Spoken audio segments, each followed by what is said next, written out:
চমক, সংঘর্ষ, ইতিহাস সব মিলিয়ে এক অপ্রত্যাশিত রাত।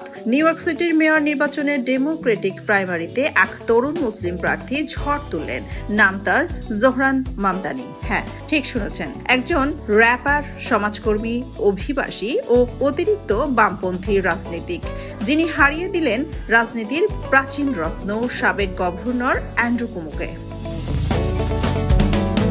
মাত্র ৩৩ বছর বয়সে উগান্ডায় জন্ম নেওয়া মামদানি আমেরিকার মতো শক্তিশালী মঞ্চে ছুড়ে দিলেন এক সাহসী বার্তা: আমি মুসলিম, আমি অভিবাসী, আমি নেতৃত্বে আসতে এসেছি।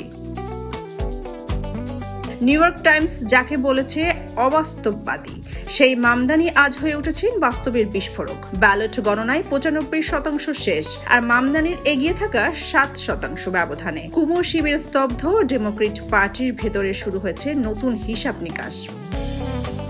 রোজার সময় সাবওয়ে, ট্রেনে ইফতার, আটলান্টিকে ঝাঁপ দিয়ে ভাড়া ফ্রিজের প্রতিবাদ রাজনীতিকে কনভেনশন ভেঙে আন্দোলনে পরিণত করেছেন মামদানি। ব্রঙ্কস সায়েন্স থেকে বোডেন কলেজ, সংগঠক, র্যাপার, লেখক এবং অবশ্যই নিউ ইয়র্ক টেস্ট অ্যাসেম্বলির সদস্য। মা বিখ্যাত নির্মাতা, বাবা দার্শনিক ও অধ্যাপক, স্ত্রী সিরীয় শিল্পী। আর জোহরান নিউ ইয়র্কের ভবিষ্যৎ। প্যালেস্টাইন প্রশ্নে স্পষ্ট অবস্থান, ইসরায়েলে বসতিগুলোর কর ছাড় বাতিলের বিল, ধনীদের উপর বাড়তি কর আরোপ, সব মিলিয়ে তিনি আজ ভয়হীন, বিতর্কিত কিন্তু তুমুল জনপ্রিয় এক নাম। পাবলিকলি মুসলিম হিসেবে দাঁড়ানো মানে কিছু হারানো, কিন্তু ভয় জয় করতে আমরা এসেছি।